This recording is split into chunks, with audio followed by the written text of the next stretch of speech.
Good morning, guys. This is Mandy, and you're in the kitchen with Mandy. We're about to make Cheddar Bay biscuits for you guys. All right, welcome back, guys. I've already got pre-measured here 2 cups of self-rising flour. I'm going to go ahead and dump that in my bowl.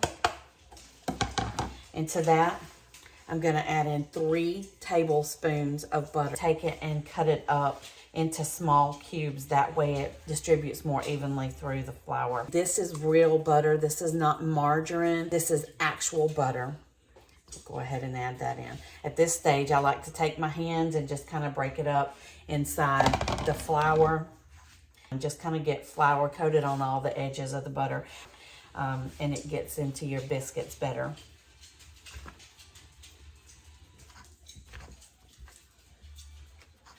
The next thing we're going to do is we're going to take our Crisco, and it's just regular Crisco shortening, solid shortening. And this is pretty much the only thing that I use this for is my biscuits. So we're going to reach over in there, and we're going to grab us. And this is about 3 tablespoons, maybe 2 tablespoons of solid shortening. And we're going to throw this into the flour as well and mix it around. And we want to do that kind of quickly, because the more that you play in the flour, what's going to become your dough, the tougher your biscuit is going to be. So just kind of get that done pretty quickly. Okay. So now that we've got that mixed in, we're going to take our cheese. This is 1 cup of cheese. It's sharp cheddar cheese, finely grated. And I'm going to add it in increments. And you may want to add a little more, a little less, depending on your taste. But we like a real good cheesy biscuit, especially when we're making the Cheddar Bay biscuits. Okay, so I've added my whole cup of cheese into the mixture. Okay, the next thing we're going to add in is we've got a 1/2 tablespoon of garlic powder. And make sure that you're using the garlic powder, because the butter is salted butter. So you don't want to add too much additional salt to your biscuit. So this is garlic powder, not garlic salt. So we're going to throw that in there and mix that all around. All right, so that's about the stage where you're done playing in it with your hands while it's dry. And now I've got 1 cup whole fat buttermilk. This is not the reduced fat. I prefer the whole buttermilk. You can, on the other hand, use reduced fat if you like. But I'm going to go ahead and dump the whole cup in. Again, this is something that it may take a little bit more or less depending on your climate. So just be careful of how much you're adding in. I know that that's roughly how much it takes for me, but it may take a little more this morning. You never know. Okay, so it's going to take a little bit more this morning. So I've got about another 1/2 cup of buttermilk. I want to dump that in just a little bit at a time. That's about 1/4 cup right there.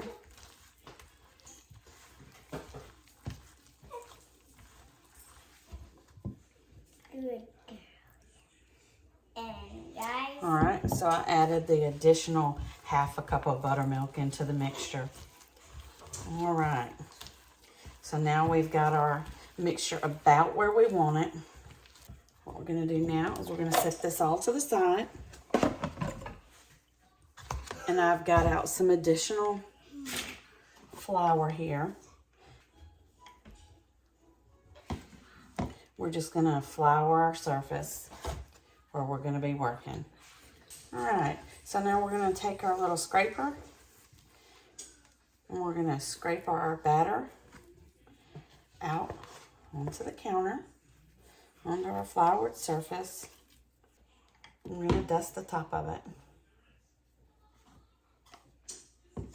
Make sure that you dust your hands real good so that you won't be sticking to the mixture. And you can see it's kind of sticking to my board here, which is no big deal. You want your biscuits to be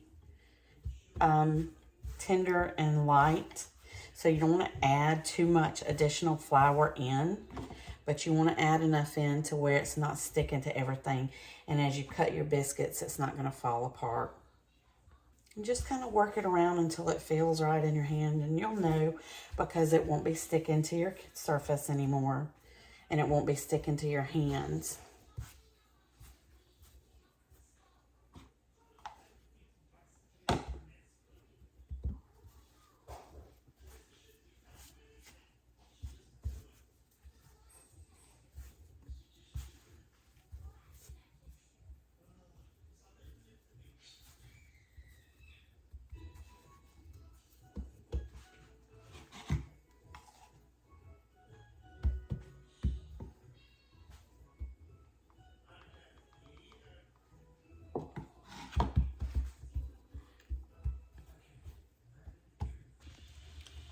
All right, guys. So I have got my biscuit skillet here. It is a cast iron skillet that I use for when I make my homemade tortillas, my biscuits. It's just a flat Lodge cast iron skillet. So I like to use this. It makes for a better biscuit. Again, I reach down into my Crisco and grab about a 2-finger full of Crisco and literally grease my pan, because you don't want your biscuits sticking. I do not preheat my pan. I've heard a lot of people say that they preheat their pans prior to putting their biscuits in. I don't do that. I like mine to go on a cold skillet or room temperature skillet, not necessarily cold, but just not preheated. So again, liberally grease your skillet. I'm gonna go ahead and clean my hands up real quick. So the next step that we're gonna do, let me get me another little dab of flour here, is I've got a little flour in the bottom of the bowl that I was using. And the reason for that is I like to take and put my biscuit cutter, and you can use any size cutter you want. I just prefer this size, and just cut your biscuits out. Stuff them right there on your skillet. I know you can hear everything going on in the background. I'm sorry for that. Just cut your biscuits out. And I know you see a lot of people say that they reach in and they cut and twist their biscuits. I don't like to do that. And I don't know whether or not this is true, but I've always been told that if you cut your biscuits and twist, it kind of seals the edges of the biscuit so it won't let them rise. And I really, really, really like my biscuits to rise. So I take them and just cut them out in a solid straight down motion, and that's it. Can you say hi, Austin? Tell everybody hi. Hi.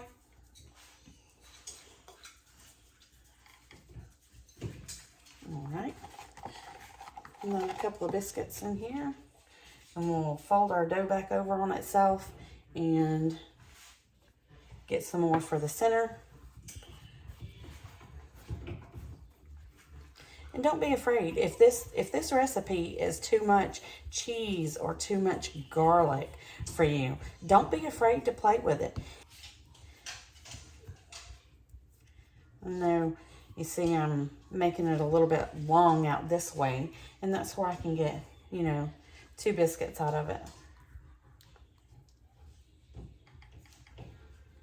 And I'm being asked for a kiss from the side, and I will gladly grant my little one a kiss. All right. And the little one will be quiet if you if you let him cook biscuits. He says he'll be quiet if I let him cook biscuits. What? Okay. So this is. We didn't. I take my excess dough and I stuff it down in the center, and I make what my grandmother used to refer to as a hoe cake. That is just the weird piece of dough that's left over, that's stuffed down in whatever crevice or pocket that you have got left in your pan at the end of making your beautiful biscuits.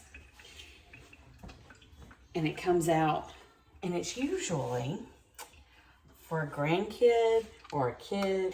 So at this point, I like to take For my Cheddar Bay biscuits, I like to brush the top of them with butter.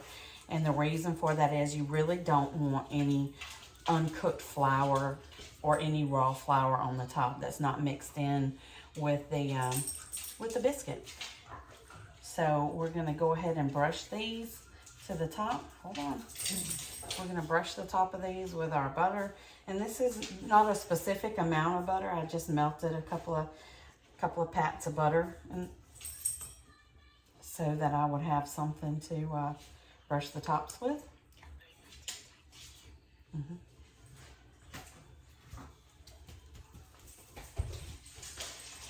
The oven is preheated to 500 degrees. I know that sounds a little bit crazy, but the oven's preheated to 500 degrees. Yeah, you can do the last one. So I'm gonna let Austin do the last biscuit here in just a second. Hold on.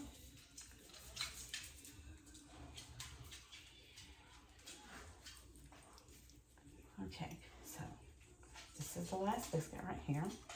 This one right here. So brush the top of it really well. Oh, yeah. Is that nice? I'll dump you a little more butter on there. All right. So that is everything. We've got all of our biscuits. The tops of them are nice and buttered. And this is what they look like prior to going in the oven. Again, they're going to be going into a 500 degree oven for approximately 12 minutes. And your oven may cook a little differently. So just watch the tops of them. Make sure they don't get too brown, but make sure they're nice and golden brown on the top. See you in a bit. Okay, guys, we're about to pull them out of the oven right now. Hey, Mama. My YouTube channel. Okay, and here are our biscuits. The one last step that I like to take, and this is completely up to you, but this is what I like to do. I like to melt some additional butter, and then, if I can even open it, dump you some garlic powder over in there. Again, not garlic salt, garlic powder. Mix it around, very fragrant. It's just delicious. And I like to take at this point and brush the tops of my biscuits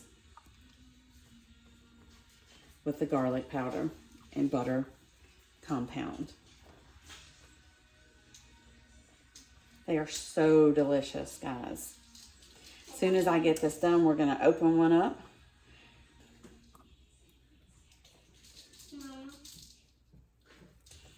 I think I got some. Sorry guys, my mama just started a YouTube channel. I'm proud of her. I'm so proud of my mama. When she was making biscuits, I gave her a good luck kiss. 3 or 4. Yes, he did give me good luck kisses. He is my good luck. That is absolutely a fact. Can I get a good luck kiss? You absolutely can get a good luck kiss. You absolutely can. Give me just 1 second. So this is a reader way. Okay, so now we've got our biscuits completely finished. We got And there's your good luck kiss. we got south. So now I'm going to go ahead and grab That's something else in there. my handy dandy wooden spatula. I think I'll get this one right here. What do y'all got? What do you guys think? We'll just set it right there on the top. And lay this right over here. They smell divine. Oh, they are hot, hot, hot. Oh my goodness. Look at that. Delightfully delicious. You see the steam rising off of it. I'm going to have to take a bite now. This is where I'm going to end the video now. Absolutely delicious. Make sure to subscribe. If you don't do anything else this week, make a pan of biscuits. Follow me on YouTube for more ideas on biscuits, cakes, breads, meals in general. Have a great day. Thanks for watching. Hit the subscribe button and press the notification bell to be notified of any and all new posts.